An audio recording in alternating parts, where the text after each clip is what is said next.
Welcome, dear listener, to this evening's audiobook, brought to you by Sleepy Sounds. Tonight, we will be reading a collection of some of the weirder and twisted tales from the Brothers Grimm. So, as the gentle sound of the soft rain starts to fall, let us begin our journey together. Cat and Mouse in partnership.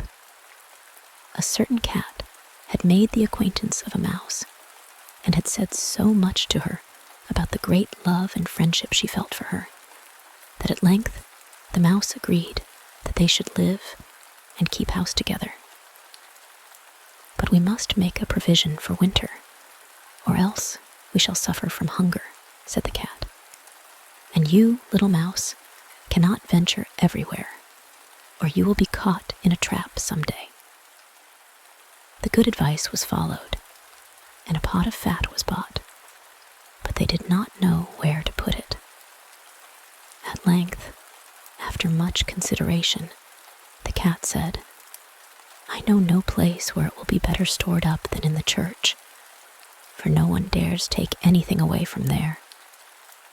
We will set it beneath the altar, and not touch it until we are really in need of it." So the pot was placed in safety, but it was not long before the cat had a great yearning for it, and said to the mouse, "I want to tell you something, little mouse. My cousin has brought a little son into the world, and has asked me to be godmother. He is white with brown spots, and I am to hold him over the font at the christening. Let me go out today, and you look after the house by yourself." "Yes, yes," answered the mouse. "By all means go. And if you get anything very good, think of me. I should like a drop of sweet red christening wine too." All this, however, was untrue. The cat had no cousin, and had not been asked to be godmother. She went straight to the church, stole to the pot of fat, began to lick at it, and licked the top of the fat off. Then she took a walk upon the roofs of the town, looked out for opportunities, and then stretched herself in the sun and licked her lips whenever she thought of the pot of fat. And not until it was evening did she return home. "Well, here you are again," said the mouse. "No doubt you have had a merry day." "All went off well," answered the cat. "What name did they give the child?" "Top off," said the cat quite coolly. "Top off," cried the mouse. "That is a very odd and uncommon name. Is it a usual one in your family?" "What does it signify?" said the cat. "It is no worse than Crumb Stealer, as your godchildren are called." Before long, the cat was seized by another fit of longing. She said to the mouse, "You must do me a favor, and once more manage the house for a day alone. I am again asked to be godmother, and, as the child has a white ring round its neck, I cannot refuse." The good mouse consented, but the cat crept behind the town walls to the church and devoured half the pot of fat. "Nothing ever seems so good as what one keeps to oneself," said she, and was quite satisfied with her day's work. When she went home, the mouse inquired, "And what was this child christened?" "Half done," answered the cat. "Half done? What are you saying? I never heard the name in my life. I'll wager anything it is not in the calendar." The cat's mouth soon began to water for some more licking. "All good things go in threes," said she. "I am asked to stand godmother again. The child is quite black, only it has white paws, but with that exception, it has not a single white hair on its whole body. This only happens once every few years. You will let me go, won't you?" "Top off, half done," answered the mouse. "They are such odd names. They make me very thoughtful." "You sit at home," said the cat, "in your dark gray fur coat and long tail, and are filled with fancies. That's because you do not go out in the daytime." During the cat's absence, the mouse cleaned the house and put it in order, but the greedy cat entirely emptied the pot of fat. "When everything is eaten up, one has some peace," said she to herself. And well filled and fat, she did not return home till night. The mouse at once asked what name had been given to the third child. "It will not please you more than the others," said the cat. "He is called All Gone." "All Gone," cried the mouse. "That is the most suspicious name of all.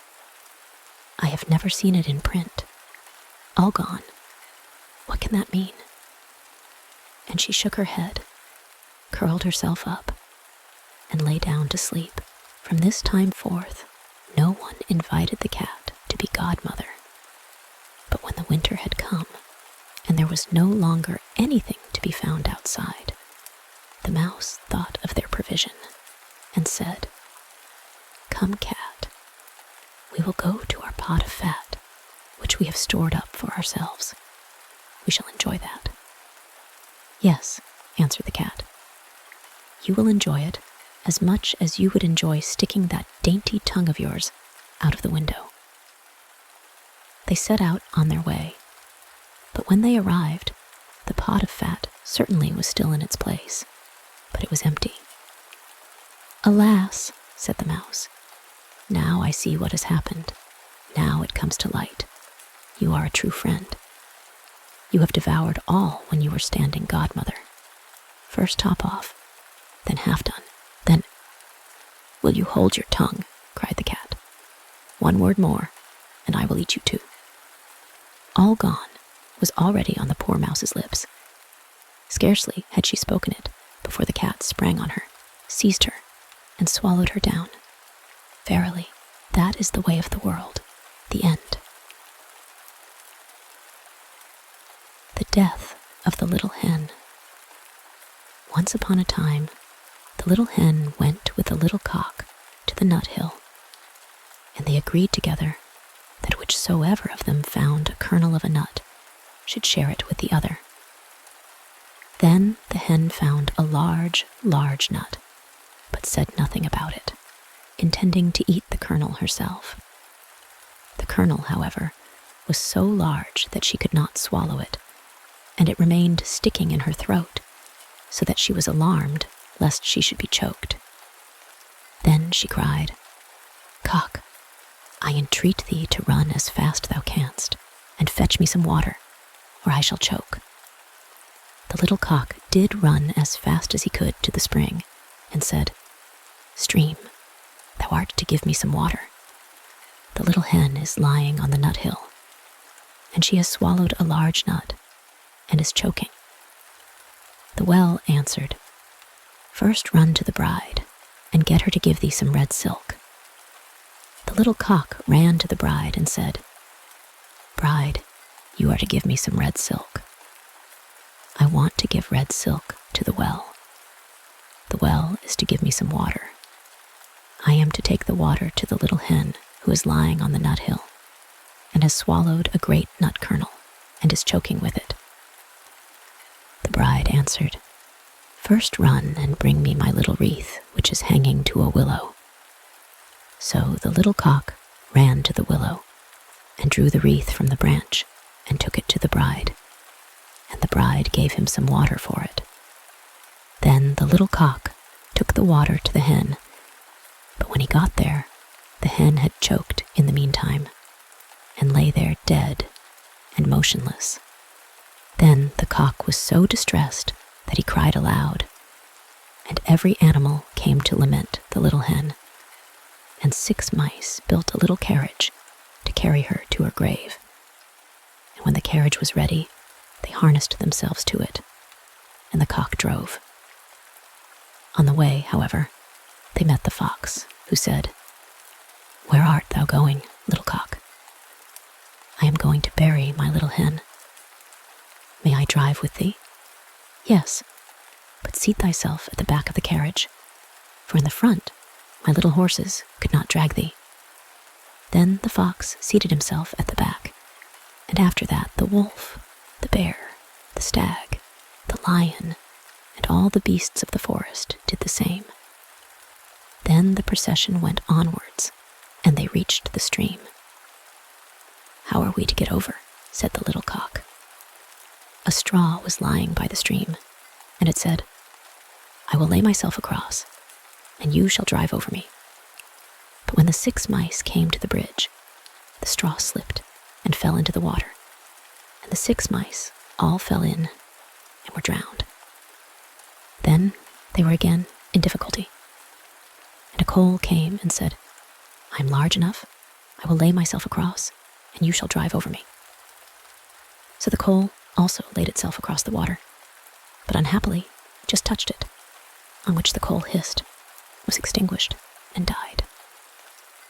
When a stone saw that, it took pity on the little cock, wished to help him, and laid itself over the water.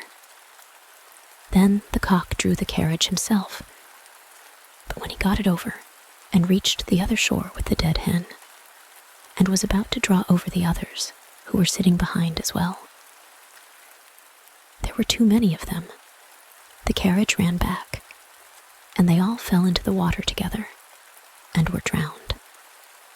Then the little cock was left alone with the dead hen, and dug a grave for her, and laid her in it, and made a mound above it, on which he sat down and fretted until he died too, and then everyone was dead.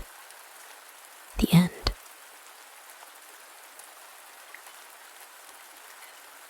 The Girl Without Hands.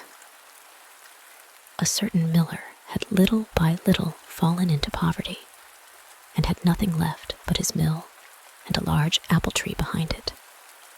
Once, when he had gone into the forest to fetch wood, an old man stepped up to him, whom he had never seen before, and said, "Why dost thou plague thyself with cutting wood? I will make thee rich, if thou wilt promise me what is standing behind thy mill." "What can that be but my apple tree?" thought the miller, and said, "Yes," and gave a written promise to the stranger. He, however, laughed mockingly and said, "When 3 years have passed, I will come and carry away what belongs to me." And then he went. When the miller got home, his wife came to meet him and said, "Tell me, miller, from whence comes this sudden wealth into our house?" All at once, every box and chest was filled. No one brought it in, and I know not how it happened. He answered, "It comes from a stranger who met me in the forest, and promised me great treasure. I, in return, have promised him what stands behind the mill. We can very well give him the big apple tree for it."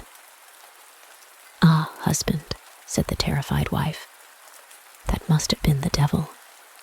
He did not mean the apple tree, but our daughter, who was standing behind the mill sweeping the yard." The miller's daughter was a beautiful, pious girl, and lived through the 3 years in the fear of God and without sin. When therefore the time was over, and the day came when the evil one was to fetch her, she washed herself clean and made a circle round herself with chalk. The devil appeared quite early, but he could not come near to her.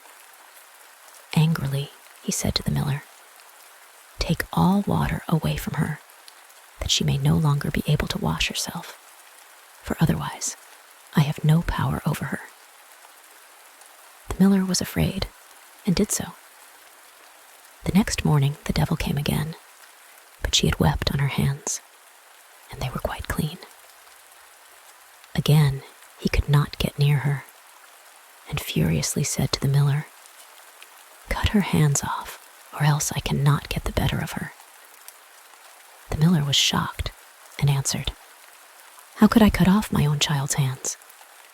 Then the evil one threatened him and said, "If thou dost not do it, thou art mine, and I will take thee thyself." The father became alarmed, and promised to obey him. So he went to the girl and said, "My child, If I do not cut off both thine hands, the devil will carry me away, and in my terror I have promised to do it. Help me in my need, and forgive me the harm I do thee." She replied, "Dear Father, do with me what you will. I am your child." Thereupon she laid down both her hands and let them be cut off. The devil came for the third time, but she had wept so long and so much on the stumps that after all, they were quite clean. Then he had to give in, and had lost all right over her. The miller said to her, "I have by means of thee received such great wealth that I will keep thee most delicately as long as thou livest." But she replied, "Here I cannot stay. I will go forth. Compassionate people will give me as much as I require." Thereupon she caused her maimed arms to be bound to her back, and by sunrise she set out on her way and walked the whole day until night fell. Then she came to a royal garden, and by the shimmering of the moon she saw that trees covered with beautiful fruits grew in it, but she could not enter, for there was much water round about it. And as she had walked the whole day and not eaten one mouthful, and hunger tormented her, she thought, "Ah, if I were but inside, that I might eat of the fruit, else must I die of hunger." Then she knelt down, called on God the Lord, and prayed. And suddenly an angel came towards her, who made a dam in the water, so that the moat became dry, and she could walk through it. And now she went into the garden, and the angel went with her. She saw a tree covered with beautiful pears, but they were all counted. Then she went to them, and to still her hunger, ate one with her mouth from the tree, but no more.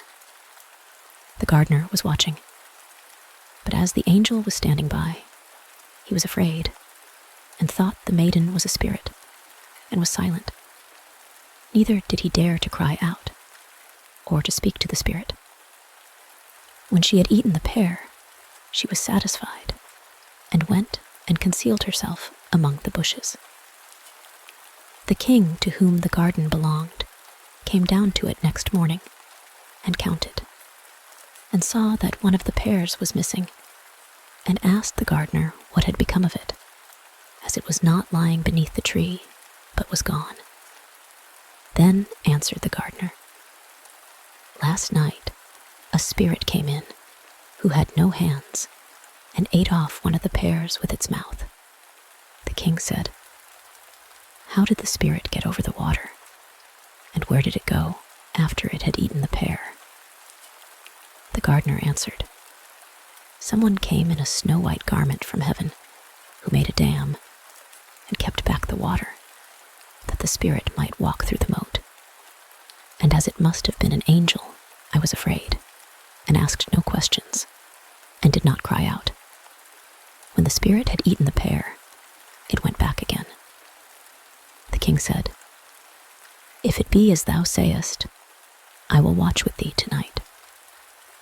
When it grew dark, the king came into the garden and brought a priest with him, who was to speak to the spirit.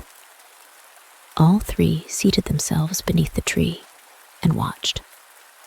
At midnight, the maiden came creeping out of the thicket, went to the tree, and again ate one pear off it with her mouth. And beside her stood the angel in white garments. Then the priest went out to them and said, "Comest thou from heaven or from earth? Art thou a spirit or a human being?" She replied, "I am no spirit, but an unhappy mortal deserted by all but God." The king said, "If thou art forsaken by all the world, yet will I not forsake thee." He took her with him into his royal palace, and as she was so beautiful and good, he loved her with all his heart, had silver hands made for her, and took her to wife. After a year, the king had to take the field, so he commended his young queen to the care of his mother and said, "If she is brought to bed, take care of her, nurse her well, and tell me of it at at once in a letter. Then she gave birth to a fine boy. So the old mother made haste to write and announce the joyful news to him. But the messenger rested by a brook on the way, and as he was fatigued by the great distance, he fell asleep. Then came the devil, who was always seeking to injure the good queen, and exchanged the letter for another, in which was written that the queen had brought a monster into the world. When the king read the letter, he was shocked and much troubled, but he wrote in answer that they were to take great care of the queen and nurse her well until his arrival.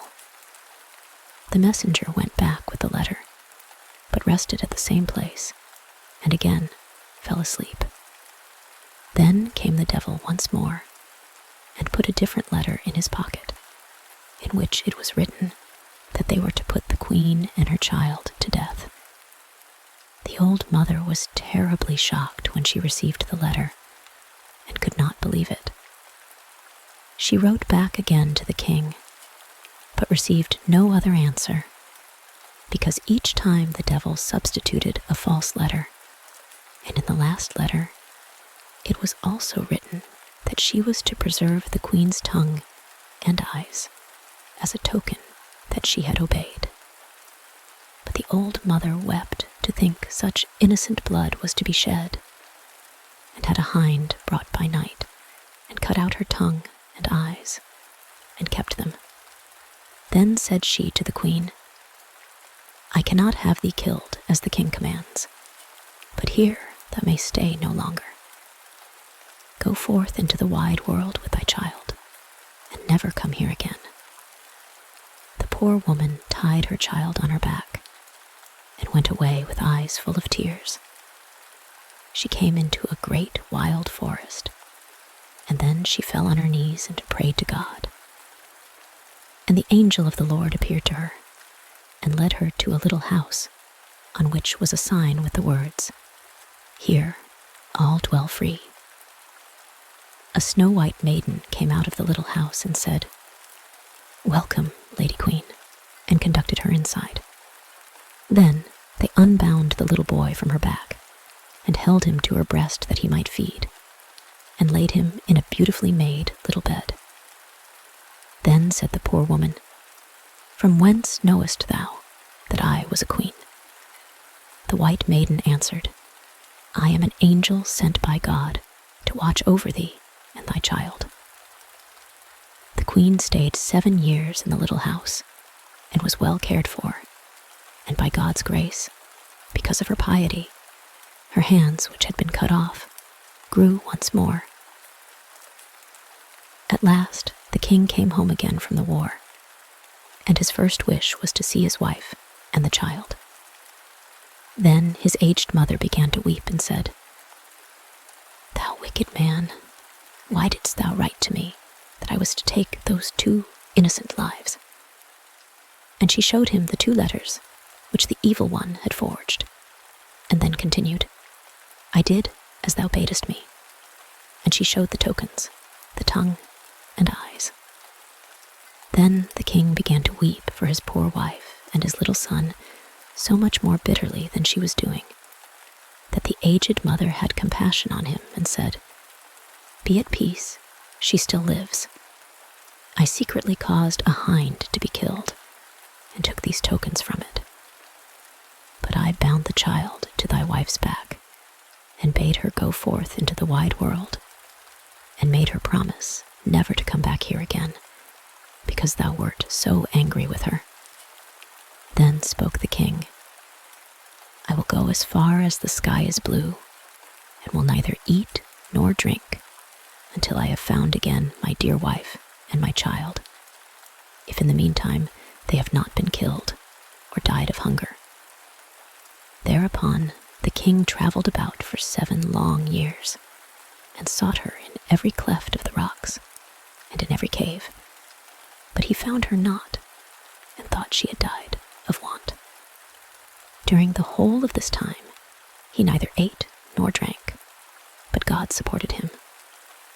At length he came into a great forest, and found therein the little house whose sign was, "Here all dwell free." Then forth came the white maiden, took him by the hand, led him in, and said, "Welcome, Lord King," and asked him from whence he came. He answered, "Soon shall I have travelled about for the space of 7 years, and I seek my wife and her child, but cannot find them." The angel offered him meat and drink, but he did not take anything, and only wished to rest a little. Then he lay down to sleep, and put a handkerchief over his face. Thereupon the angel went into the chamber where the queen sat with her son, whom she usually called Sorrowful, and said to her, "Go out with thy child, thy husband hath come." So she went to the place where he lay, and the handkerchief fell from his face. Then said she, "Sorrowful, pick up thy father's handkerchief, and cover his face again." The child picked it up, and put it over his face again. The king in his sleep heard what passed, and had pleasure in letting the handkerchief fall once more. But the child grew impatient and said, "Dear mother, how can I cover my father's face when I have no father in this world? I have learnt to say the prayer, 'Our Father, which art in heaven.' Thou hast told me that my father was in heaven, and was the good God. And how can I know a wild man like this? He is not my father." When the king heard that, he got up and asked who they were. Then said she, "I am thy wife, and that is thy son, Sorrowful." And he saw her living hands, and said, "My wife had silver hands." She answered, "The good God has caused my natural hands to grow again." And the angel went into the inner room, and brought the silver hands, and showed them to him. Hereupon he knew for a certainty that it was his dear wife and his dear child, and he kissed them, and was glad, and said, "A heavy stone has fallen from off mine heart." Then the angel of God gave them one meal with her, and after that they went home to the king's aged mother. There were great rejoicings everywhere, and the king and queen were married again, and lived contentedly to their happy end. The end. Hans the Hedgehog. There was once a countryman who had money and land in plenty, but how rich soever he was, one thing was still wanting in his happiness. He had no children. Often, when he went into the town with the other peasants, they mocked him and asked why he had no children. At last he became angry, and when he got home he said, "I will have a child, even if it be a hedgehog."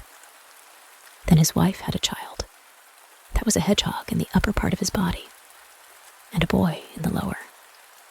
And when she saw the child, she was terrified, and said, "See, there thou hast brought ill luck on us." Then said the man, "What can be done now? The boy must be christened, but we shall not be able to get a godfather for him." The woman said, "And we cannot call him anything else but Hans the Hedgehog." When he was christened, the parson said, "He cannot go into any ordinary bed because of his spikes."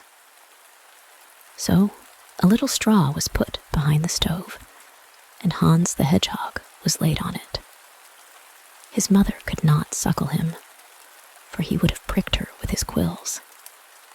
So he lay there behind the stove for 8 years, and his father was tired of him and thought, if he would but die. He did not die, however, but remained lying there. Now it happened that there was a fair in the town, and the peasant was about to go to it, and asked his wife what he should bring back with him for her. "A little meat, and a couple of white rolls, which are wanted for the house," said she. Then he asked the servant, and she wanted a pair of slippers, and some stockings with clocks. At last he said also, "And what wilt thou have, Hans my Hedgehog?" "Dear father," he said, "do bring me bagpipes." When therefore the father came home again, he gave his wife what he had bought for her, meat and white rolls, and then he gave the maid the slippers and the stockings with clocks. And lastly, he went behind the stove and gave Hans the Hedgehog the bagpipes. And when Hans the Hedgehog had the bagpipes, he said, "Dear father, do go to the forge and get the cock shod, and then I will ride away and never come back again." On this, the father was delighted to think that he was going to get rid of him, and had the cock shod for him.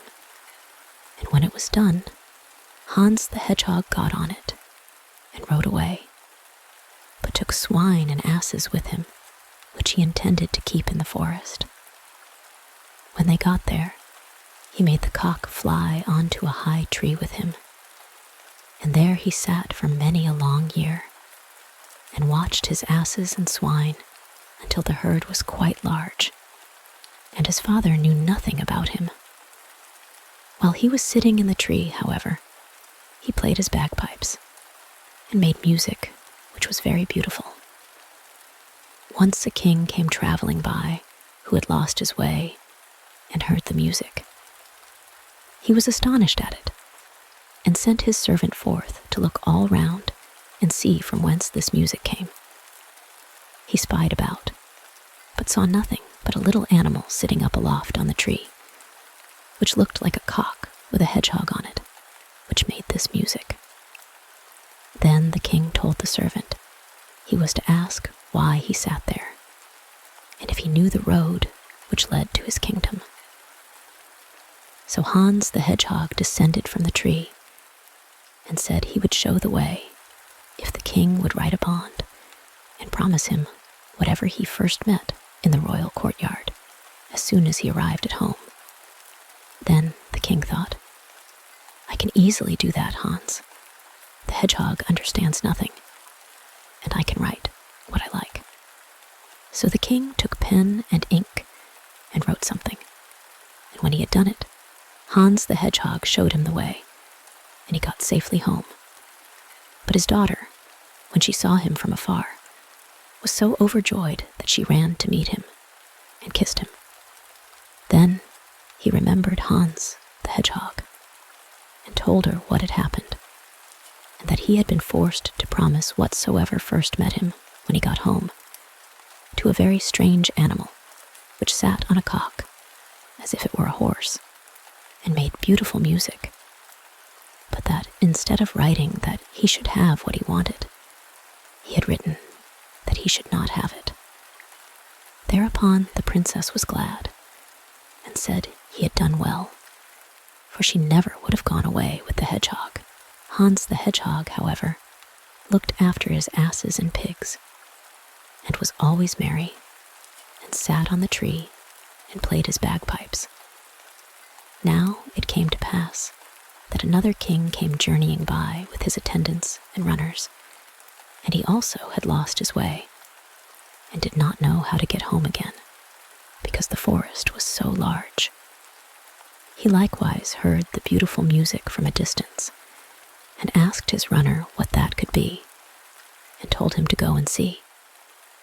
Then the runner went under the tree, and saw the cock sitting at the top of it, and Hans the Hedgehog on the cock. The runner asked him what he was about up there. "I am keeping my asses and my pigs, but what is your desire?" The messenger said that they had lost their way, and could not get back into their own kingdom, and asked if he would not show them the way. Then Hans the Hedgehog got down the tree with the cock, and told the aged king that he would show him the way if he would give him for his own whatsoever first met him in front of his royal palace. The king said, "Yes," and wrote a promise to Hans the Hedgehog that he should have this. That done, Hans rode on before him on the cock, and pointed out the way. And the king reached his kingdom again in safety. When he got to the courtyard, there were great rejoicings. Now he had an only daughter who was very beautiful. She ran to meet him, threw her arms round his neck, and was delighted to have her old father back again. She asked him where in the world he had been so long. So he told her how he had lost his way and had very nearly not come back at all, but that as he was traveling through a great forest, a creature, half hedgehog, half man, who was sitting astride a cock in a high tree and making music, had shown him the way and helped him to get out, but that in return he had promised him whatsoever first met him in the royal courtyard, and how that was she herself, which made him unhappy now. But on this, she promised that, for love of her father, she would willingly go with this Hans if he came. Hans the Hedgehog, however, took care of his pigs, and the pigs multiplied until they became so many in number that the whole forest was filled with them. Then Hans the Hedgehog resolved not to live in the forest any longer, and sent word to his father to have every sty in the village emptied, for he was coming with such a great herd that all might kill who wished to do so. When his father heard that, he was troubled, for he thought Hans the Hedgehog had died long ago. Hans the Hedgehog, however, seated himself on the cock and drove the pigs before him into the village and ordered the slaughter to begin. But there was a killing and a chopping that might have been heard 2 miles off. After this, Hans the Hedgehog said, "Father, let me have the cock shod once more at the forge, and then I will ride away and never come back as long as I live." Then the father had the cock shod once more, and was pleased that Hans the Hedgehog would never return again. Hans the Hedgehog rode away to the first kingdom.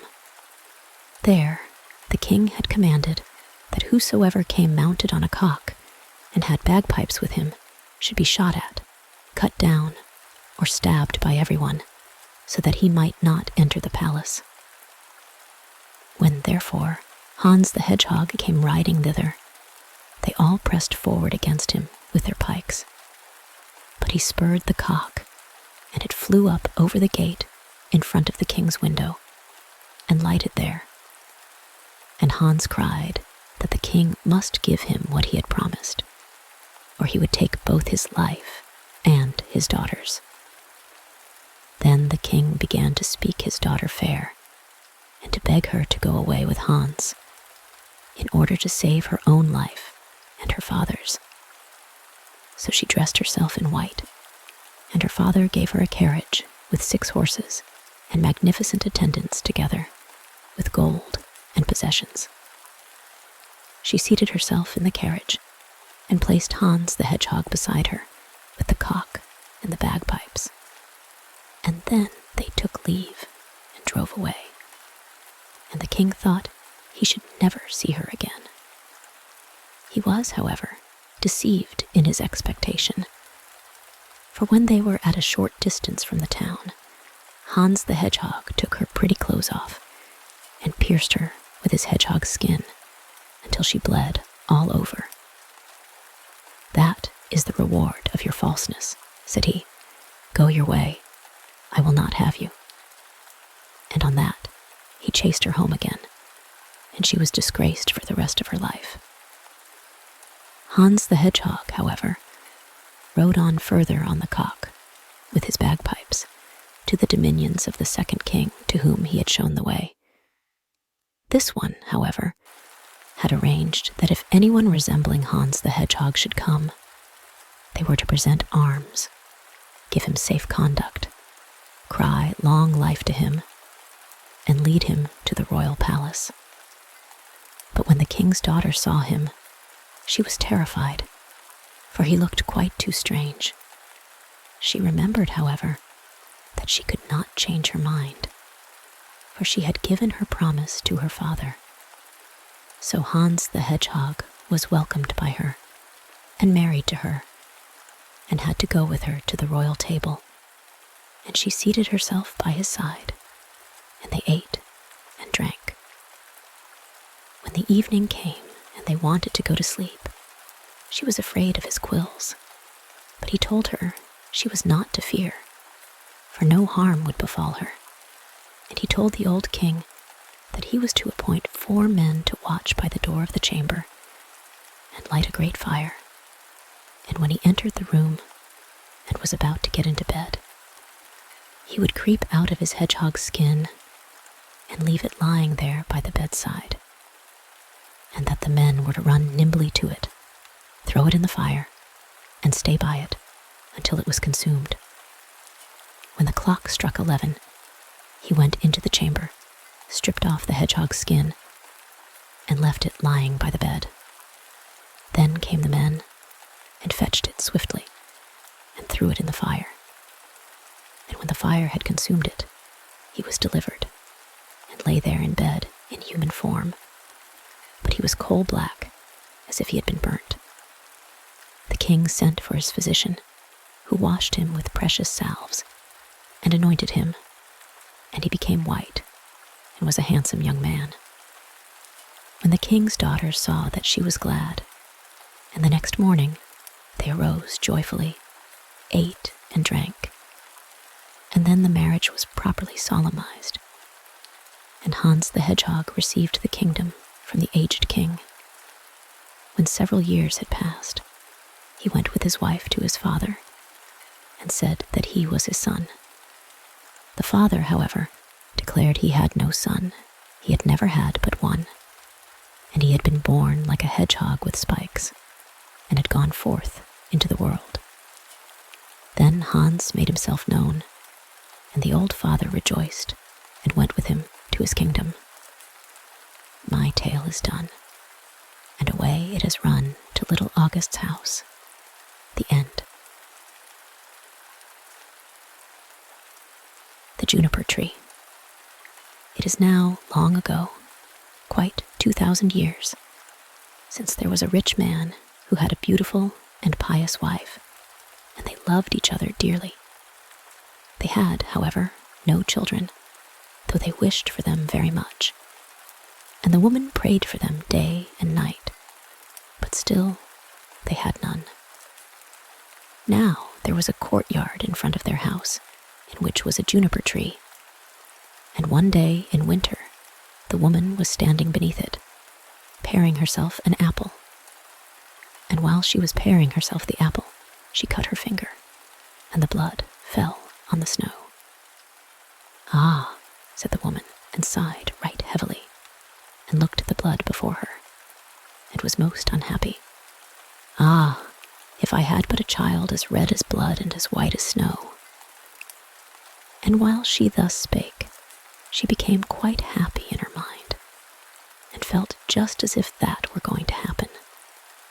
Then she went into the house, and a month went by, and the snow was gone, and 2 months, and then everything was green, and 3 months, and then all the flowers came out of the earth, and 4 months, and then all the trees in the wood grew thicker, and the green branches were all closely entwined, and the birds sang until the wood resounded, and the blossoms fell from the trees.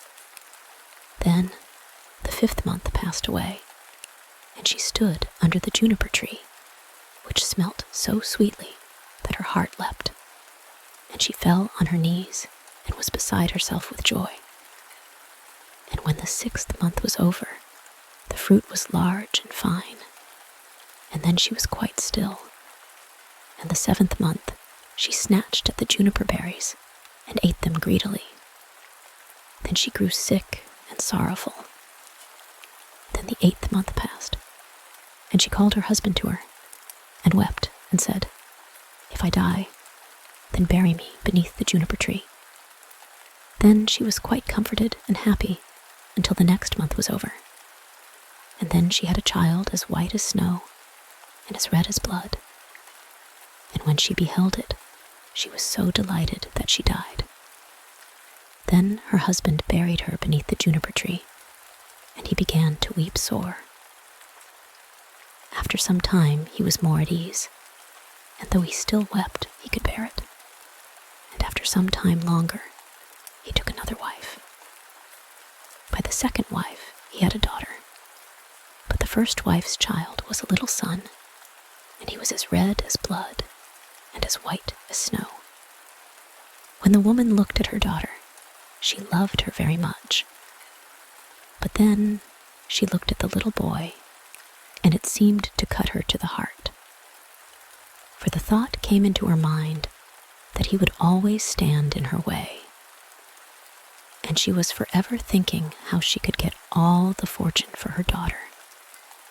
And the evil one filled her mind with this, till she was quite wroth with the little boy, and slapped him here and cuffed him there, until the unhappy child was in continual terror. For when he came out of school, he had no peace in any place. One day, the woman had gone upstairs to her room, and her little daughter went up too, and said, "Mother, give me an apple." "Yes, my child," said the woman, and gave her a fine apple out of the chest. But the chest had a great heavy lid, with a great sharp iron lock. "Mother," said the little daughter, "is brother not to have one too?" This made the woman angry, but she said, "Yes, when he comes out of school." And when she saw from the window that he was coming, it was just as if the devil entered into her, and she snatched at the apple and took it away again from her daughter and said, "Thou shalt not have one before thy brother." Then she threw the apple into the chest and shut it. Then the little boy came in at the door, and the devil made her say to him kindly, "My son, wilt thou have an apple?" And she looked wickedly at him. "Mother," said the little boy, "how dreadful you look." "Yes, give me an apple." Then it seemed to her as if she were forced to say to him, "Come with me." And she opened the lid of the chest and said, "Take out an apple for thyself." And while the little boy was stooping inside, the devil prompted her, and crash! She shut the lid down, and his head flew off and fell among the red apples. Then she was overwhelmed with terror and thought, "If I could but make them think that it was not done by me." So she went upstairs to her room, to her chest of drawers, and took a white handkerchief out of the top drawer, and set the head on the neck again, and folded the handkerchief so that nothing could be seen. And she set him on a chair in front of the door, and put the apple in his hand. After this, Marlin Chen came into the kitchen to her mother, who was standing by the fire with a pan of hot water before her, which she was constantly stirring round. "Mother," said Marlin Chen, "brother is sitting at the door, and he looks quite white and has an apple in his hand. I asked him to give me the apple, but he did not answer me, and I was quite frightened." "Go back to him," said her mother, "and if he will not answer thee, give him a box on the ear." So Marlin Chen went to him and said, "Brother, give me the apple." But he was silent, and she gave him a box on the ear, on which his head fell down. Marlin Chen was terrified, and began crying and screaming, and ran to her mother and said, "Alas, mother, I have knocked my brother's head off." And she wept, and could not be comforted. "Marlin Chen," said the mother, "what hast thou done? But be quiet, and let no one know it. It cannot be helped now. We will make him into black puddings." Then the mother took the little boy and chopped him in pieces, put him into the pan, and made him into black puddings. But Marlin Chen stood by weeping and weeping, and all her tears fell into the pan, and there was no need of any salt. Then the father came home and sat down to dinner and said, "But where is my son?" And the mother served up a great dish of black puddings, and Marlin Chen wept and could not leave off. Then the father again said, "But where is my son?" "Ah," said the mother, "he has gone across the country to his mother's great uncle. He will stay there a while." "And what is he going to do there?" "He did not even say goodbye to me." "Oh, he wanted to go, and asked me if he might stay 6 weeks. He's well taken care of there." "Ah," said the man, "I feel so unhappy lest all should not be right. He ought to have said goodbye to me." With that, he began to eat and said, "Marlin Chen, why art thou crying? Thy brother will certainly come back." Then he said, "Ah, wife, how delicious this food is. Give me some more." And the more he ate, the more he wanted to have, and he said, "Give me some more. You shall have none of it. It seems to me as if it were all mine." And he ate and ate and threw all the bones under the table until he had finished the whole. But Marlin Chen went away to her chest of drawers and took her best silk handkerchief out of the bottom drawer and got all the bones from beneath the table and tied them up in her silk handkerchief and carried them outside the door, weeping tears of blood. Then the juniper tree began to stir itself, and the branches parted asunder and moved together again, just as if someone was rejoicing and clapping his hands. At the same time, a mist seemed to arise from the tree, and in the center of this mist, it burned like a fire, and a beautiful bird flew out of the fire, singing magnificently, and he flew high up in the air. And when he was gone, the juniper tree was just as it had been before, and the handkerchief with the bones was no longer there. Marlin Chen, however, was as gay and happy as if her brother were still alive, and she went merrily into the house and sat down to dinner and ate. But the bird flew away and lighted on a goldsmith's house and began to sing. "My mother, she killed me. My father, he ate me. My sister, little Marlin Chen, gathered together all my bones, tied them in a silken handkerchief, laid them beneath the juniper tree. Kaiwit, Kaiwit, what a beautiful bird am I." The goldsmith was sitting in his workshop, making a gold chain, when he heard the bird, which was sitting singing on his roof, and very beautiful the song seemed to him. He stood up, but as he crossed the threshold, he lost one of his slippers. But he went away right up the middle of the street with one shoe on and one sock. He had his apron on, and in one hand he had the gold chain, and in the other the pincers, and the sun was shining brightly on the street. Then he went right on and stood still and said to the bird, "Bird," said he then, "how beautifully thou canst sing. Sing me that piece again." "No," said the bird, "I'll not sing it twice for nothing. Give me the golden chain, and then I will sing it again for thee." "There," said the goldsmith, "there is the golden chain for thee. Now sing me that song again." Then the bird came and took the golden chain in his right claw and went and sat in front of the goldsmith and sang, "My mother, she killed me. My father, he ate me. My sister, little Marlin Chen, gathered together all my bones, tied them in a silken handkerchief, laid them beneath the juniper tree. Kaiwit, Kaiwit, what a beautiful bird am I." Then the bird flew away to a shoemaker and lighted on his roof and sang, "My mother, she killed me. My father, he ate me. My sister, little Marlin Chen, gathered together all my bones, tied them in a silken handkerchief, laid them beneath the juniper tree. Kaiwit, Kaiwit, what a beautiful bird am I." The shoemaker heard that and ran out of doors in his shirt sleeves, and looked up at his roof, and was forced to hold his hand before his eyes, lest the sun should blind him. "Bird," said he, "how beautifully thou canst sing." Then he called in at his door, "Wife, just come outside. There's a bird. Look at that bird. He just can sing well." Then he called his daughter and children and apprentices, boys and girls, and they all came up the street and looked at the bird and saw how beautiful he was, and what fine red and green feathers he had, and how like real gold his neck was, and how the eyes in his head shone like stars.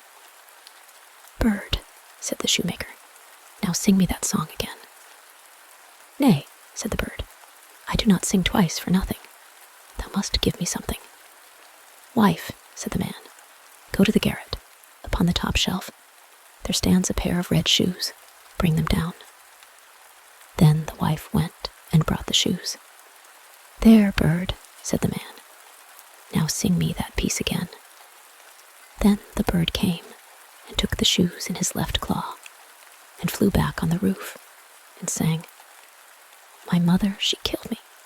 My father, he ate me.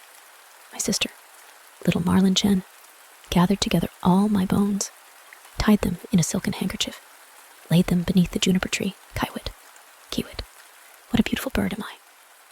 And when he had sung the whole, he flew away.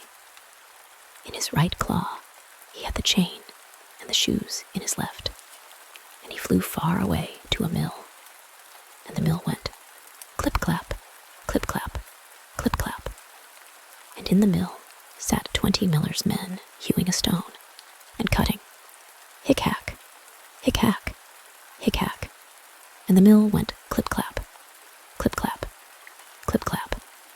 Then the bird went and sat on a lime tree which stood in front of the mill and sang, "My mother, she killed me." Then one of them stopped working. "My father, he ate me." Then 2 more stopped working and listened to that. "My sister, little Marlin-chen." Then 4 more stopped, gathered together all my bones, tied them in a silken handkerchief. Now 8 only were hewing, laid them beneath. Now only 5. The juniper tree, and now only 1. Kiwit, kiwit, what a beautiful bird am I. Then the last stopped also, and heard the last words. "Bird," said he, "how beautifully thou singest. Let me too hear that. Sing that once more for me." "Nay," said the bird, "I will not sing twice for nothing. Give me the millstone, and then I will sing it again." "Yes," said he, "if it belonged to me only, thou shouldst have it." "Yes," said the others, "if he sings again, he shall have it." Then the bird came down, and the 20 millers all set to work with a beam and raised the stone up. And the bird stuck his neck through the hole and put the stone on as if it were a collar, and flew on to the tree again and sang, "My mother, she killed me. My father, he ate me. My sister, little Marlin-chen, gathered together all my bones, tied them in a silken handkerchief, laid them beneath the juniper tree. Kiwit, kiwit, what a beautiful bird am I." And when he had done singing, he spread his wings, and in his right claw he had the chain, and in his left the shoes, and round his neck the millstone, and he flew far away to his father's house. In the room sat the father, the mother, and Marlin-chen at dinner, and the father said, "How light-hearted I feel, how happy I am." "Nay," said the mother, "I feel so uneasy, just as if a heavy storm were coming."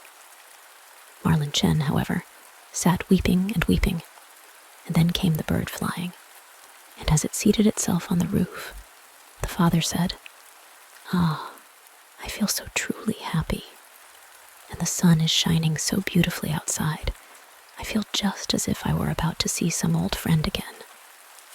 "Nay," said the woman, "I feel so anxious. My teeth chatter, and I seem to have fire in my veins." and she tore her stays open. But Marlin Chen sat in a corner crying and held her plate before her eyes and cried till it was quite wet. Then the bird sat on the juniper tree and sang, "My mother, she killed me." Then the mother stopped her ears and shut her eyes and would not see or hear. But there was a roaring in her ears like the most violent storm, and her eyes burnt and flashed like lightning. "My father, he ate me." "Ah, mother," says the man, "that is a beautiful bird.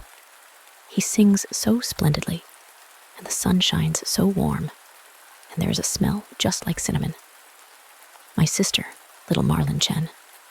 Then Marlin Chen laid her head on her knees and wept without ceasing. But the man said, "I am going out. I must see the bird quite close." "Oh, don't go," said the woman. "I feel as if the whole house were shaking and on fire." But the man went out and looked at the bird, gathered together all my bones, tied them in a silken handkerchief, laid them beneath the juniper tree. Kaiwit, Kaiwit, what a beautiful bird am I. On this, the bird let the golden chain fall, and it fell exactly round the man's neck, and so exactly round it that it fitted beautifully. Then he went in and said, "Just look what a fine bird that is, and what a handsome gold chain he has given me, and how pretty he is." But the woman was terrified, and fell down on the floor in the room, and her cap fell off her head. Then sang the bird once more, "My mother, she killed me. Would that I were 1,000 feet beneath the earth so as not to hear that. My father, he ate me." Then the woman fell down again as if dead. "My sister, little Marlin Chen." "Ah," said Marlin Chen, "I too will go out and see if the bird will give me anything." And she went out, gathered together all my bones, tied them in a silken handkerchief. Then he threw down the shoes to her, laid them beneath the juniper tree. Kaiwit, Kaiwit, what a beautiful bird am I. Then she was light-hearted and joyous, and she put on the new red shoes and danced and leaped into the house. "Ah," said she, "I was so sad when I went out, and now I am so light-hearted. That is a splendid bird. He has given me a pair of red shoes." "Well," said the woman, and sprang to her feet, and her hair stood up like flames of fire. "I feel as if the world were coming to an end. I, too, will go out and see if my heart feels lighter." And as she went out at the door, crash! The bird threw down the millstone on her head, and she was entirely crushed by it. The father and Marlin Chen heard what had happened and went out, and smoke, flames, and fire were rising from the place. And when that was over, there stood the little brother, and he took his father and Marlin Chen by the hand, and all three were right glad, and they went into the house to dinner and ate. The end. Mother Holle. There was once a widow who had 2 daughters, one of whom was pretty and industrious, whilst the other was ugly and idle. But she was much fonder of the ugly and idle one, because she was her own daughter, and the other, who was a stepdaughter, was obliged to do all the work and be the Cinderella of the house. Every day the poor girl had to sit by a well in the highway and spin till her fingers bled. Now it happened that one day the shuttle was marked with her blood, so she dipped it in the well to wash the mark off, but it dropped out of her hand and fell to the bottom. She began to weep and ran to her stepmother and told her of the mishap. But she scolded her sharply and was so merciless as to say, "Since you have let the shuttle fall in, you must fetch it out again." So the girl went back to the well and did not know what to do. and in the sorrow of her heart, she jumped into the well to get the shuttle. She lost her senses, and when she awoke and came to herself again, she was in a lovely meadow where the sun was shining and many thousands of flowers were growing. Along this meadow she went, and at last came to a baker's oven full of bread, and the bread cried out, "Oh, take me out, or I shall burn. I have been baked a long time." So she went up to it and took out all the loaves, one after another, with the bread shovel. After that, she went on till she came to a tree covered with apples, which called out to her, "Oh, shake me, we apples are all ripe." So she shook the tree till the apples fell like rain, and went on shaking till they were all down. And when she had gathered them into a heap, she went on her way. At last she came to a little house, out of which an old woman peeped. But she had such large teeth that the girl was frightened and was about to run away. But the old woman called out to her, "What are you afraid of, dear child? Stay with me. If you will do all the work in the house properly, you shall be the better for it. Only you must take care to make my bed well, and shake it thoroughly till the feathers fly, for then there is snow on the earth. I am Mother Holle." As the old woman spoke so kindly to her, the girl took courage and agreed to enter her service. She attended to everything to the satisfaction of her mistress, and always shook her bed so vigorously that the feathers flew about like snowflakes. So she had a pleasant life with her, never an angry word, and boiled or roast meat every day. She stayed some time with Mother Holle, and then she became sad. At first, she did not know what was the matter with her, but found at length that it was homesickness. Although she was many thousand times better off here than at home, still she had a longing to be there. At last, she said to the old woman, "I have a longing for home, and however well off I am down here, I cannot stay any longer. I must go up again to my own people." Mother Holle said, "I am pleased that you long for your home again, and as you have served me so truly, I myself will take you up again." Thereupon she took her by the hand and led her to a large door. The door was opened, and just as the maiden was standing beneath the doorway, a heavy shower of golden rain fell, and all the gold remained sticking to her, so that she was completely covered over with it. "You shall have that, because you have been so industrious," said Mother Holle, and at the same time she gave her back the shuttle, which she had let fall into the well. Thereupon the door closed, and the maiden found herself up above upon the earth, not far from her mother's house. And as she went into the yard, the cock was standing by the well side, and cried, "Cock-a-doodle-doo, your golden girls come back to you." So she went in to her mother, and as she arrived thus covered with gold, she was well received, both by her and her sister.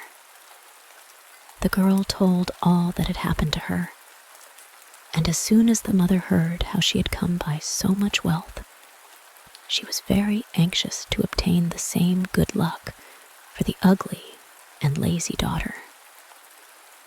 She had to seat herself by the well and spin, and in order that her shuttle might be stained with blood, she stuck her hand into a thorn bush and pricked her finger. Then she threw her shuttle into the well and jumped in after it. She came, like the other, to the beautiful meadow and walked along the very same path. When she got to the oven, the bread again cried, "Oh, take me out,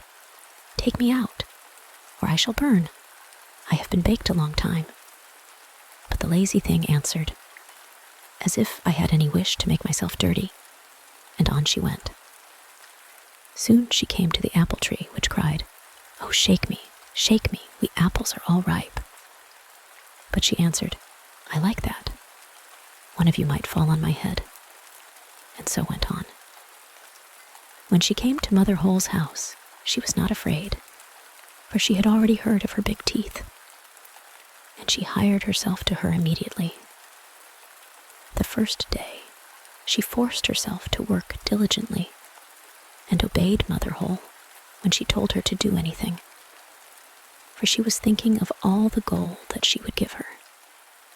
But on the second day, she began to be lazy, and on the third day still more so, and then she would not get up in the morning at all. Neither did she make Mother Hole's bed as she ought, and did not shake it so as to make the feathers fly up. Mother Hole was soon tired of this, and gave her notice to leave. The lazy girl was willing enough to go, and thought that now the golden rain would come. Mother Hole led her also to the great door, but while she was standing beneath it, instead of the gold, a big kettleful of pitch was emptied over her. "That is the reward for your service," said Mother Hole, and shut the door. So the lazy girl went home, but she was quite covered with pitch, and the cock by the well side, as soon as he saw her, cried out, "Cock-a-doodle-doo, your pitchy girls come back to you." But the pitch stuck fast to her, and could not be got off as long as she lived. The end.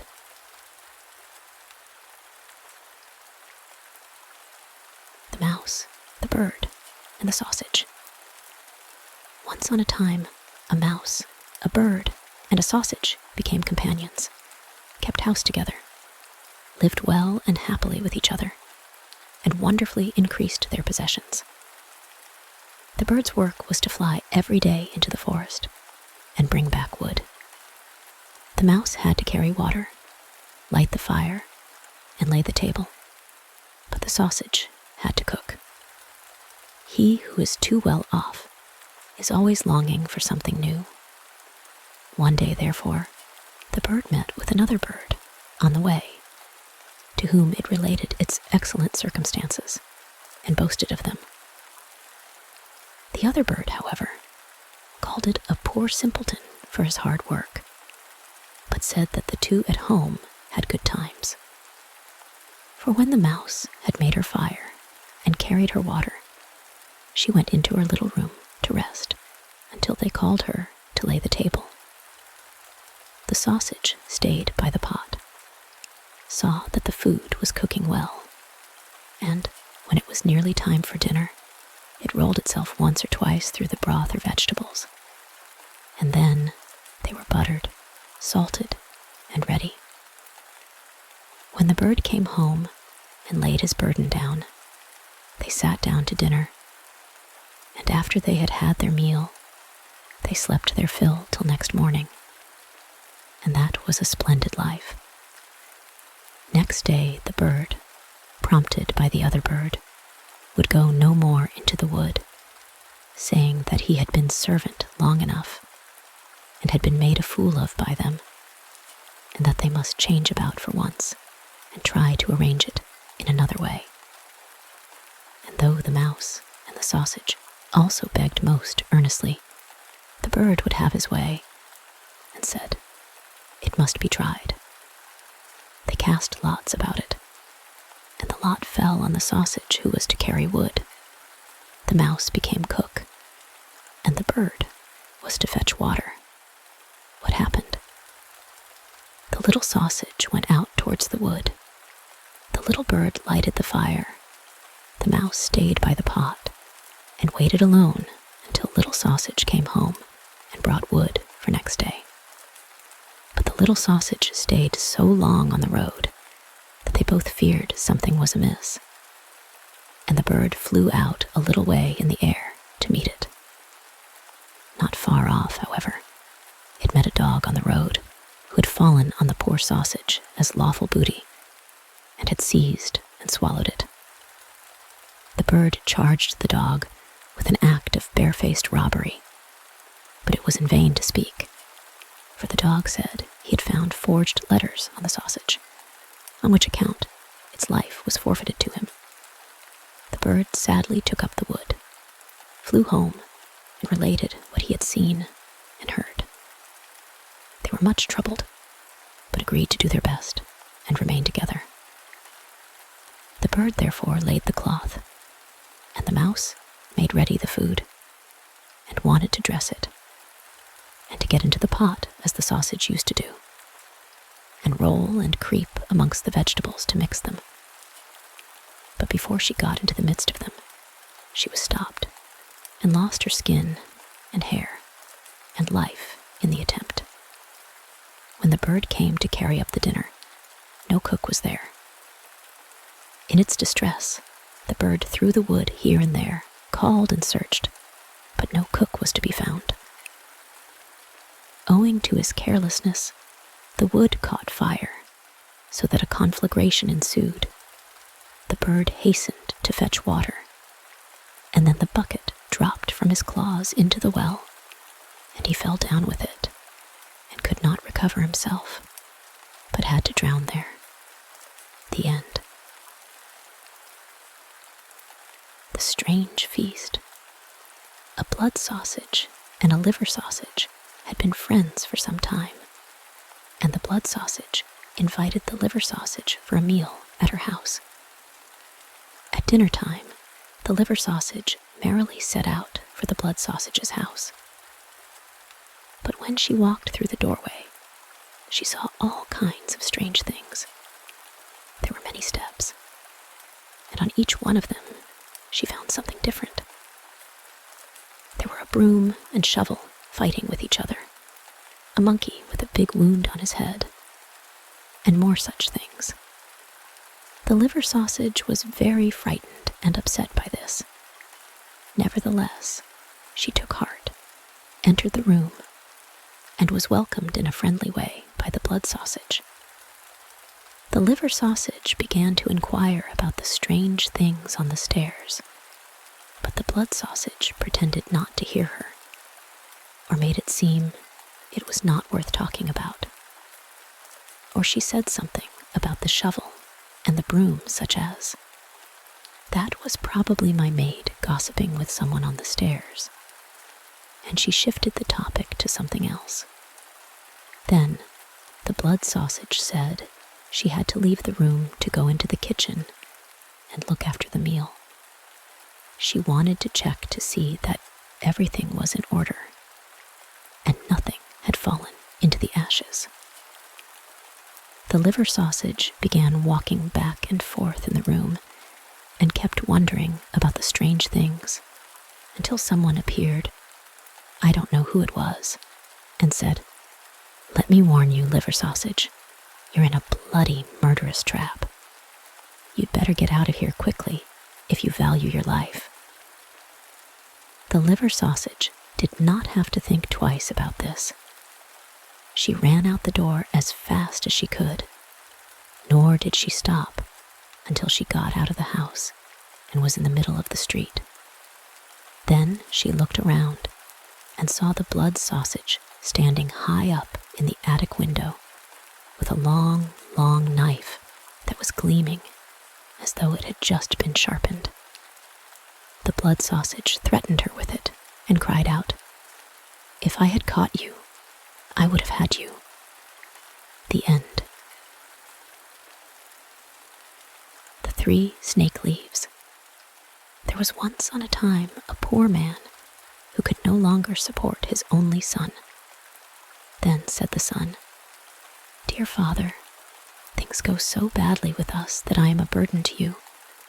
I would rather go away and see how I can earn my bread." So the father gave him his blessing, and with great sorrow took leave of him. At this time, the king of a mighty empire was at war, and the youth took service with him, and with him went out to fight. And when he came before the enemy, there was a battle and great danger, and it rained shot until his comrades fell on all sides.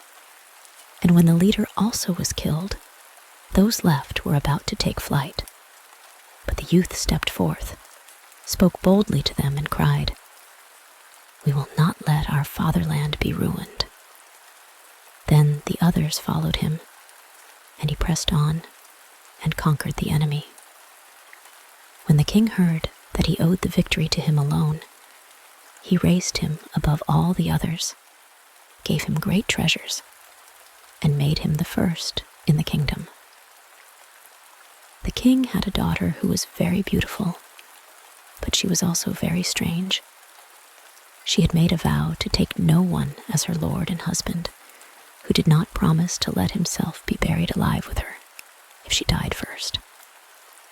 "If he loves me with all his heart," said she, "of what use will life be to him afterwards?"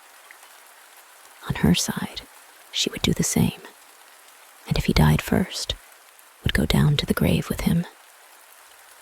This strange oath had up to this time frightened away all wooers, but the youth became so charmed with her beauty that he cared for nothing, but asked her father for her.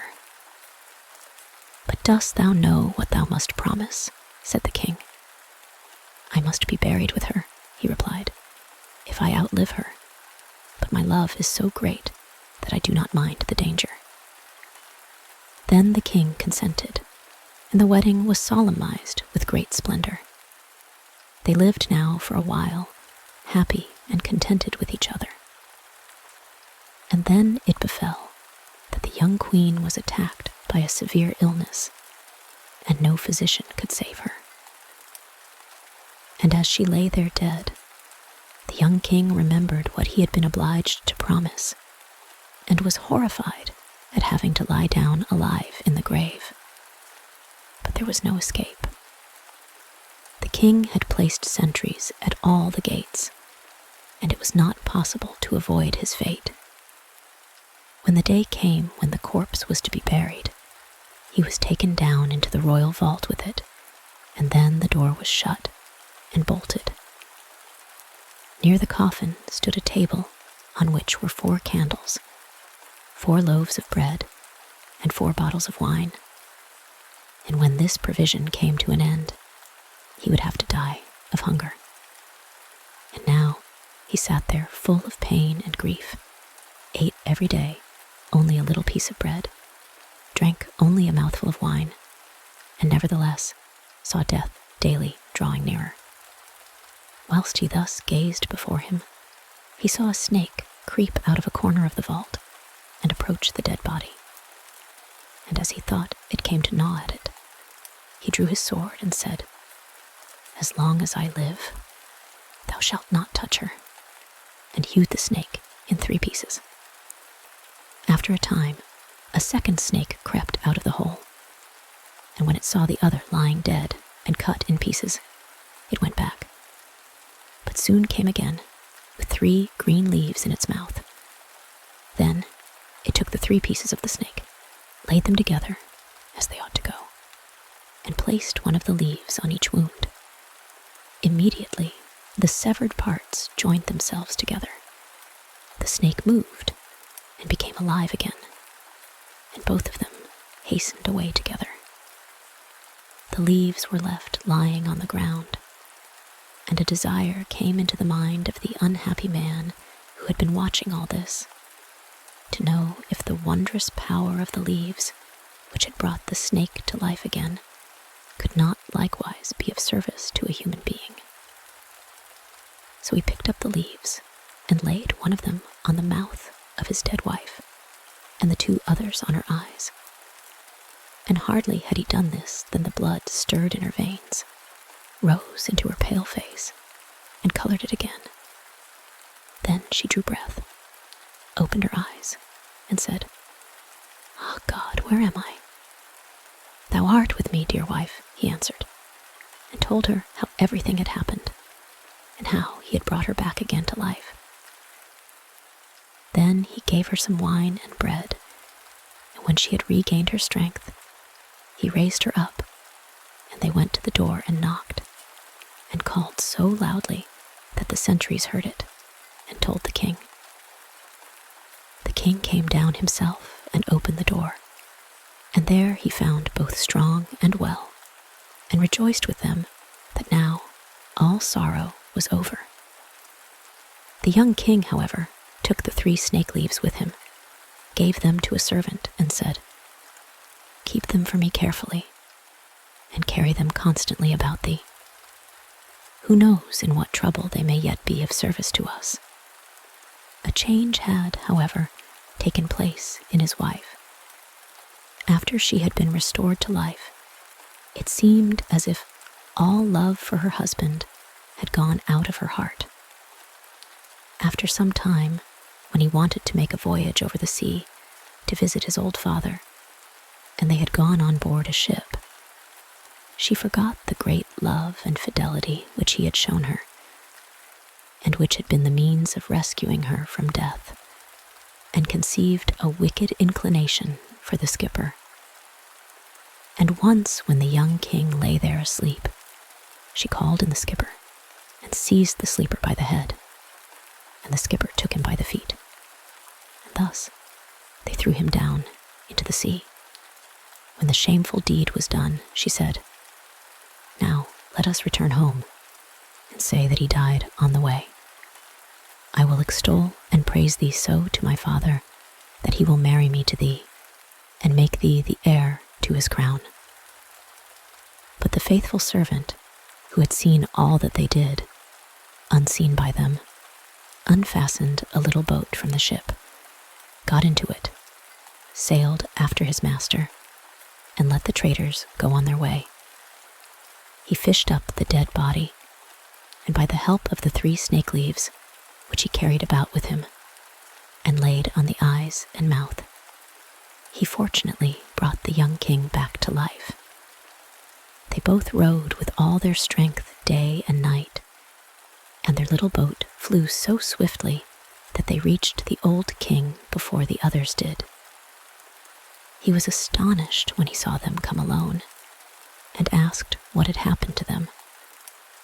When he learnt the wickedness of his daughter, he said, "I cannot believe that she has behaved so ill, but the truth will soon come to light," and bade both go into a secret chamber and keep themselves hidden from everyone.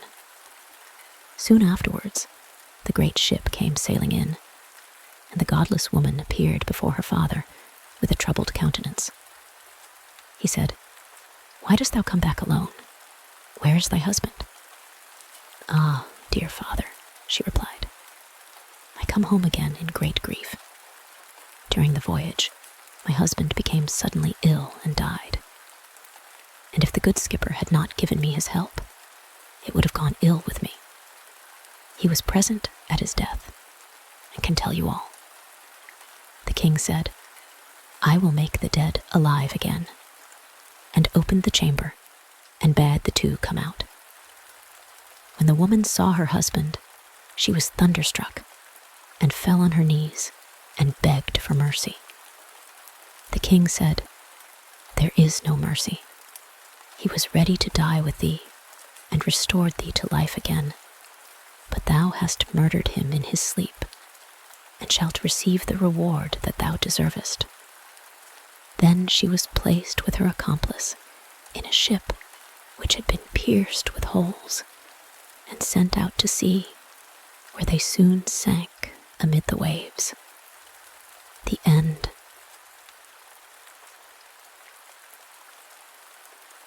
The Ungrateful Son. A man and his wife were once sitting by the door of their house, and they had a roasted chicken set before them, and were about to eat it together. Then the man saw that his aged father was coming, and hastily took the chicken and hid it, for he would not permit him to have any of it. The old man came, took a drink, and went away. Now the son wanted to put the roasted chicken on the table again, but when he took it up, it had become a great toad, which jumped into his face and sat there and never went away again. And if anyone wanted to take it off, it looked venomously at him, as if it would jump in his face, so that no one would venture to touch it. and the ungrateful son was forced to feed the toad every day, or else it fed itself on his face. And thus he went about the world without knowing rest. The end. Legend 1. Saint Joseph in the Forest. There was once on a time a mother who had 3 daughters, the eldest of whom was rude and wicked, the second much better, although she had her faults. But the youngest was a pious, good child. The mother was, however, so strange that it was just the eldest daughter whom she most loved, and she could not bear the youngest. On this account, she often sent the poor girl out into the great forest in order to get rid of her, for she thought she would lose herself and never come back again. But the guardian angel, which every good child has, did not forsake her, but always brought her into the right path again. Once, however, the guardian angel behaved as if he were not there, and the child could not find her way out of the forest again. She walked on constantly until evening came, and then she saw a tiny light burning in the distance, ran up to it at once, and came to a little hut. She knocked, the door opened, and she came to a second door, where she knocked again. An old man, who had a snow-white beard and looked venerable, opened it for her, and he was no other than Saint Joseph. He said quite kindly, "Come, dear child, seat thyself on my little chair by the fire, and warm thyself. I will fetch thee clear water if thou art thirsty. But here in the forest I have nothing for thee to eat but a couple of little roots, which thou must first scrape and boil." Saint Joseph gave her the roots. The girl scraped them clean. Then she brought a piece of pancake and the bread that her mother had given her to take with her, mixed all together in a pan, and cooked herself a thick soup. When it was ready, Saint Joseph said, "I am so hungry. Give me some of thy food." The child was quite willing, and gave him more than she kept for herself, but God's blessing was with her, so that she was satisfied. When they had eaten, Saint Joseph said, "Now we will go to bed. I have, however, only one bed. Lay thyself in it. I will lie on the ground on the straw." "No," answered she, "stay in your own bed. The straw is soft enough for me." Saint Joseph, however, took the child in his arms and carried her into the little bed. And there she said her prayers and fell asleep. Next morning, when she awoke, she wanted to say good morning to Saint Joseph, but she did not see him. Then she got up and looked for him, but could not find him anywhere. At last she perceived behind the door a bag with money so heavy that she could just carry it, and on it was written that it was for the child who had slept there that night. On this, she took the bag, bounded away with it, and got safely to her mother. And as she gave her mother all the money, she could not help being satisfied with her. The next day, the second child also took a fancy to go into the forest. Her mother gave her a much larger piece of pancake and bread. It happened with her just as with the first child. In the evening, she came to Saint Joseph's little hut, who gave her roots for a thick soup. When it was ready, he likewise said to her, "I am so hungry. Give me some of thy food." Then the child said, "You may have your share." Afterwards, when Saint Joseph offered her his bed and wanted to lie on the straw, she replied, "No, lie down in the bed. There is plenty of room for both of us." Saint Joseph took her in his arms and put her in the bed and laid himself on the straw. In the morning, when the child awoke and looked for Saint Joseph, he had vanished. But behind the door, she found a little sack of money that was about as long as a hand, and on it was written that it was for the child who had slept there last night. So she took the little bag and ran home with it, and took it to her mother. But she secretly kept 2 pieces for herself.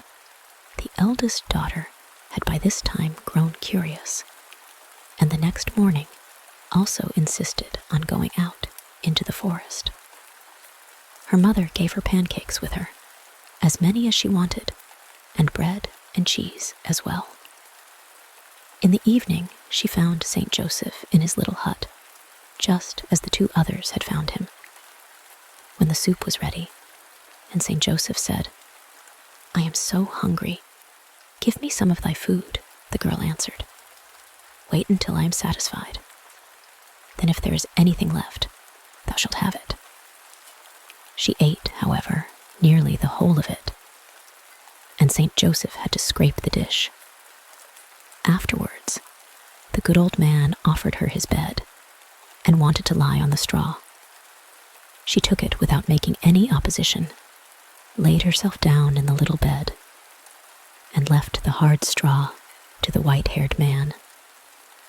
Next morning when she awoke, St. Joseph was not to be found, but she did not trouble herself about that. She looked behind the door for a money bag.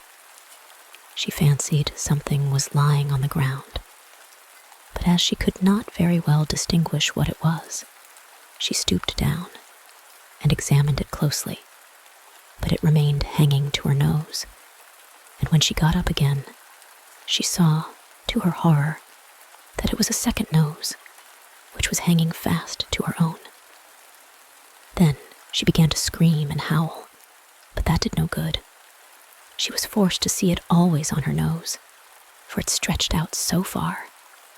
Then she ran out and screamed without stopping, till she met St. Joseph, at whose feet she fell, and begged, until out of pity, he took the nose off her again, and even gave her 2 farthings. When she got home, her mother was standing before the door and asked, "What hast thou had given to thee?" Then she lied and said, "A great bag of money, but I have lost it on the way." "Lost it?" cried the mother. "Oh, but we will soon find it again," and took her by the hand and wanted to seek it with her. At first she began to cry and did not wish to go, but at last she went. On the way, however, so many lizards and snakes broke loose on both of them that they did not know how to save themselves. At last they stung the wicked child to death, and they stung the mother in the foot, because she had not brought her up better. The end. Legend 2. The 12 Apostles. 300 years before the birth of the Lord Christ, there lived a mother who had 12 sons, but was so poor and needy that she no longer knew how she was to keep them alive at all. She prayed to God daily that he would grant that all her sons might be on the earth with the Redeemer who was promised. When her necessity became still greater, she sent one of them after the other out into the world to seek bread for her. The eldest was called Peter, and he went out and had already walked a long way, a whole day's journey, when he came into a great forest. He sought for a way out, but could find none, and went farther and farther astray, and at the same time felt such great hunger that he could scarcely stand. At length, he became so weak that he was forced to lie down, and he believed death to be at hand. Suddenly, there stood beside him a small boy who shone with brightness and was as beautiful and kind as an angel. The child smote his little hands together until Peter was forced to look up and saw him. Then the child said, "Why art thou sitting there in such trouble?" "Alas," answered Peter, "I am going about the world seeking bread, that I may yet see the dear Savior who is promised. That is my greatest desire." The child said, "Come with me, and thy wish shall be fulfilled." He took poor Peter by the hand and led him between some cliffs to a great cavern. When they entered it, everything was shining with gold, silver, and crystal, and in the midst of it 12 cradles were standing side by side. Then said the little angel, "Lie down in the first and sleep a while. I will rock thee." Peter did so, and the angel sang to him and rocked him until he was all asleep. And when he was asleep, the second brother came also, guided thither by his guardian angel, and he was rocked to sleep like the first. And thus came the others, one after the other, until all 12 lay there sleeping in the golden cradles. They slept, however, 300 years, until the night when the Savior of the world was born. Then they awoke, and were with him on earth, and were called the 12 Apostles. The end. Legend 3. The Rose. There was once a poor woman who had 2 children. The youngest had to go every day into the forest to fetch wood. Once, when she had gone a long way to seek it, a little child, who was quite strong, came and helped her industriously to pick up the wood and carry it home. And then, before a moment had passed, the strange child disappeared. The child told her mother this, but at first she would not believe it. At length, she brought a rose home and told her mother that the beautiful child had given her this rose and had told her that when it was in full bloom, he would return. The mother put the rose in water. One morning, her child could not get out of bed. The mother went to the bed and found her dead, but she lay looking very happy.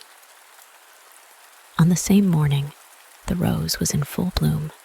The end. Legend 4. Poverty and humility lead to heaven. There was once a king's son who went out into the world, and he was full of thought and sad. He looked at the sky, which was so beautifully pure and blue. Then he sighed and said, "How well must all be with one up there in heaven." Then he saw a poor gray-haired man who was coming along the road towards him, and he spoke to him and asked, "How can I get to heaven?" The man answered, "By poverty and humility. Put on my ragged clothes, wander about the world for 7 years, and get to know what misery is. Take no money, but if thou art hungry, ask compassionate hearts for a bit of bread. In this way, thou wilt reach heaven." Then the king's son took off his magnificent coat and wore in its place the beggar's garment, went out into the wide world, and suffered great misery. He took nothing but a little food, said nothing, but prayed to the Lord to take him into his heaven. When the 7 years were over, he returned to his father's palace, but no one recognized him. He said to the servants, "Go and tell my parents that I have come back again." But the servants did not believe it, and laughed, and left him standing there. Then said he, "Go and tell it to my brothers, that they may come down, for I should so like to see them again." The servants would not do that either, but at last one of them went and told it to the king's children, but these did not believe it and did not trouble themselves about it. Then he wrote a letter to his mother and described to her all his misery, but he did not say that he was her son. So, out of pity, the queen had a place under the stairs assigned to him, and food taken to him daily by 2 servants. But one of them was ill-natured and said, "Why should the beggar have the good food?" and kept it for himself, or gave it to the dogs, and took the weak, wasted-away beggar nothing but water. The other, however, was honest, and took the beggar what was sent to him. It was little, but he could live on it for a while, and all the time he was quite patient, but he grew continually weaker. As, however, his illness increased, he desired to receive the last sacrament. When the host was being elevated down below, all the bells in the town and neighborhood began to ring. After Mass, the priest went to the poor man under the stairs, and there he lay dead. In one hand he had a rose, in the other a lily, and beside him was a paper in which was written his history. When he was buried, a rose grew on one side of his grave, and a lily on the other. The end. Legend 5. God's Food. There were once upon a time 2 sisters, one of whom had no children and was rich, and the other had 5 and was a widow, and so poor that she no longer had food enough to satisfy herself and her children. In her need, therefore, she went to her sister and said, "My children and I are suffering the greatest hunger. Thou art rich. Give me a mouthful of bread." The very rich sister was as hard as a stone and said, "I myself have nothing in the house," and drove away the poor creature with harsh words. After some time, the husband of the rich sister came home and was just going to cut himself a piece of bread. But when he made the first cut into the loaf, out flowed red blood. When the woman saw that she was terrified and told him what had occurred, he hurried away to help the widow and her children, but when he entered her room, he found her praying. She had her 2 youngest children in her arms, and the 3 eldest were lying dead. He offered her food, but she answered, "For earthly food have we no longer any desire. God has already satisfied the hunger of 3 of us, and he will hearken to our supplications likewise." Scarcely had she uttered these words than the 2 little ones drew their last breath, whereupon her heart broke, and she sank down dead. The end. Legend 6. The 3 Green Twigs. There was once on a time a hermit who lived in a forest at the foot of a mountain, and passed his time in prayer and good works, and every evening he carried, to the glory of God, 2 pails of water up the mountain. Many a beast drank of it, and many a plant was refreshed by it. For on the heights above, a strong wind blew continually, which dried the air and the ground, and the wild birds which dread mankind wheel about there, and with their sharp eyes search for a drink. And because the hermit was so pious, an angel of God, visible to his eyes, went up with him, counted his steps, and when the work was completed, brought him his food, even as the prophet of old was by God's command fed by the raven. When the hermit, in his piety, had already reached a great age, it happened that he once saw from afar a poor sinner being taken to the gallows. He said carelessly to himself, "There, that one is getting his deserts." In the evening, when he was carrying the water up the mountain, the angel who usually accompanied him did not appear, and also brought him no food. Then he was terrified, and searched his heart, and tried to think how he could have sinned, as God was so angry, but he did not discover it. Then he neither ate nor drank, threw himself down on the ground, and prayed day and night. And as he was one day thus bitterly weeping in the forest, he heard a little bird singing beautifully and delightfully, and then he was still more troubled and said, "How joyously thou singest! The Lord is not angry with thee. Ah, if thou couldst but tell me how I can have offended him, that I might do penance, and then my heart also would be glad again." Then the bird began to speak and said, "Thou hast done injustice, in that thou hast condemned a poor sinner who is being led to the gallows. And for that the Lord is angry with thee. He alone sits in judgment. However, if thou wilt do penance and repent thy sins, he will forgive thee." Then the angel stood beside him with a dry branch in his hand and said, "Thou shalt carry this dry branch until 3 green twigs sprout out of it. But at night, when thou wilt sleep, thou shalt lay it under thy head. Thou shalt beg thy bread from door to door, and not tarry more than 1 night in the same house. That is the penance which the Lord lays on thee." Then the hermit took the piece of wood and went back into the world, which he had not seen for so long. He ate and drank nothing but what was given him at the doors. Many petitions were, however, not listened to, and many doors remained shut to him, so that he often did not get a crumb of bread. Once, when he had gone from door to door from morning till night, and no one had given him anything, and no one would shelter him for the night, he went forth into a forest, and at last found a cave which someone had made, and an old woman was sitting in it. Then said he, "Good woman, keep me with you in your house for this night." But she said, "No, I dare not. Even if I wished, I have 3 sons who are wicked and wild. If they come home from their robbing expedition and find you, they would kill us both." The hermit said, "Let me stay. They will do no injury either to you or to me."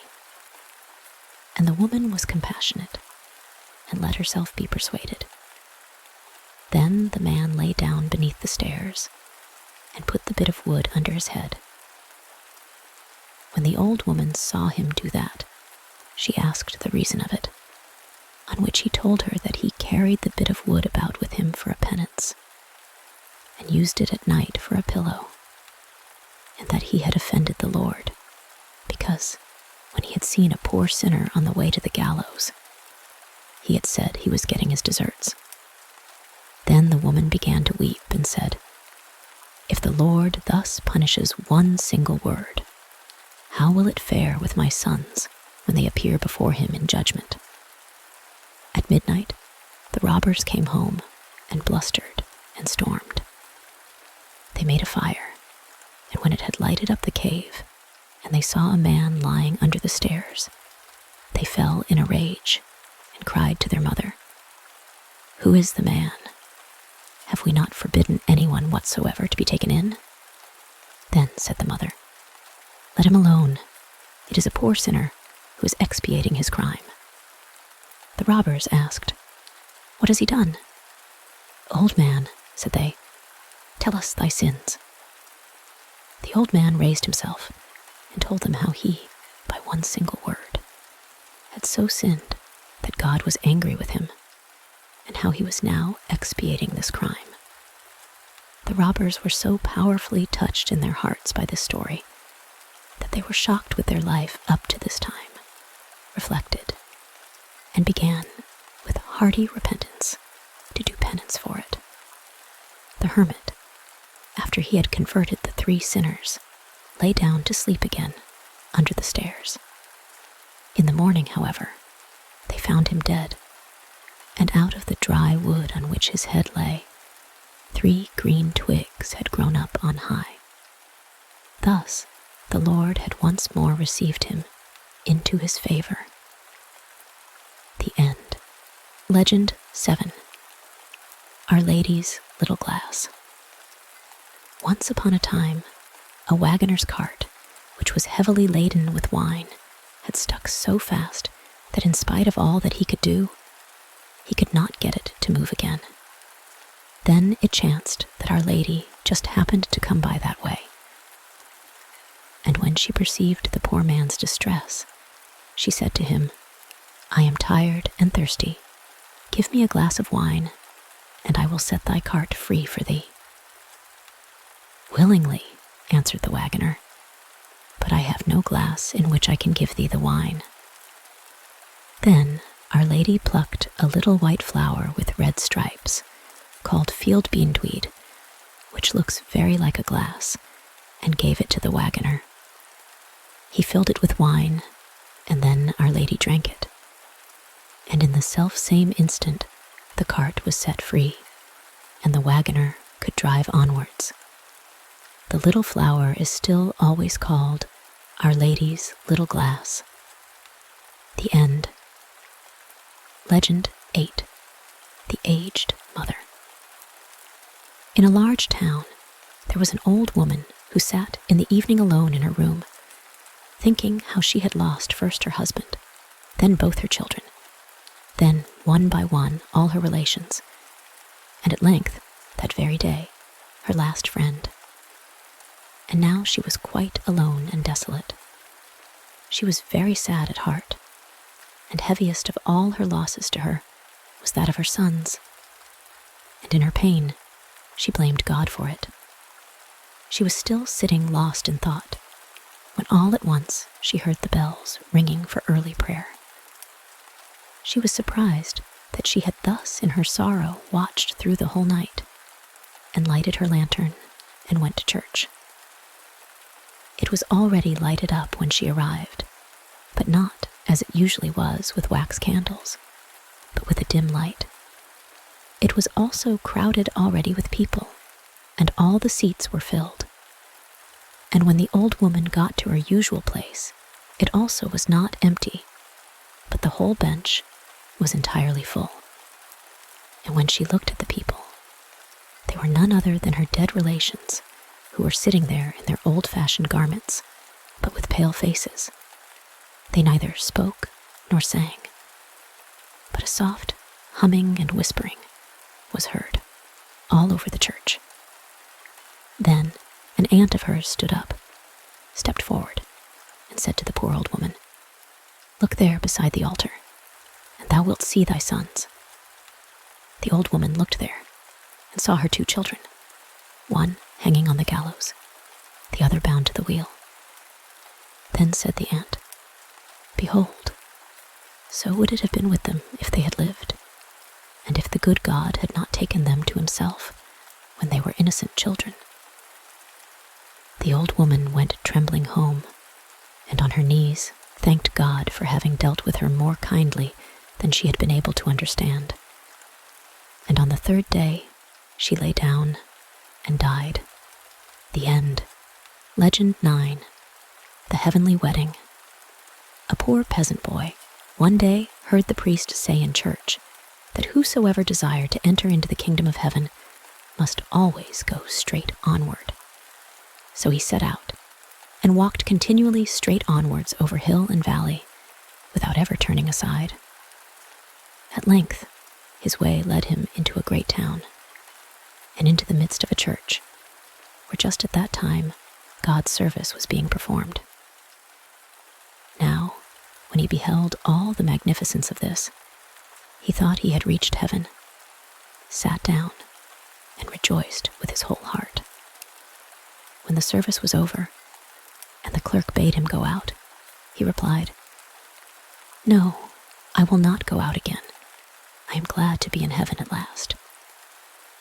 So the clerk went to the priest, and told him that there was a child in the church who would not go out again, because he believed he was in heaven. The priest said, "If he believes that, we will leave him inside." So he went to him and asked if he had any inclination to work. "Yes," the little fellow replied, "I am accustomed to work, but I will not go out of heaven again." So he stayed in the church, and when he saw how the people came and knelt and prayed to Our Lady with the blessed child Jesus, which was carved in wood, he thought, "That is the good God," and said, "Dear God, how thin you are. The people must certainly let you starve, but every day I will give you half my dinner." From this time forth, he every day took half his dinner to the image, and the image began to enjoy the food. When a few weeks had gone by, people remarked that the image was growing larger and stout and strong, and wondered much. The priest also could not understand it, but stayed in the church and followed the little boy about. And then he saw how he shared his food with the Virgin Mary, and how she accepted it. After some time, the boy became ill, and for 8 days could not leave his bed. But as soon as he could get up again, the first thing he did was to take his food to Our Lady. The priest followed him and heard him say, "Dear God, do not take it amiss that I have not brought you anything for such a long time, for I have been ill and could not get up." Then the image answered him and said, "I have seen thy goodwill, and that is enough for me. Next Sunday thou shalt go with me to the wedding." The boy rejoiced at this and repeated it to the priest, who begged him to go and ask the image if he too might be permitted to go. "No," answered the image, "thou alone." The priest wished to prepare him first and give him the Holy Communion, and the child was willing. And next Sunday, when the host came to him, he fell down and died, and was at the eternal wedding. The end. Legend 10. The Hazel Branch. One afternoon, the Christ child had laid himself in his cradle bed and had fallen asleep. Then his mother came to him, looked at him full of gladness, and said, "Hast thou laid thyself down to sleep, my child?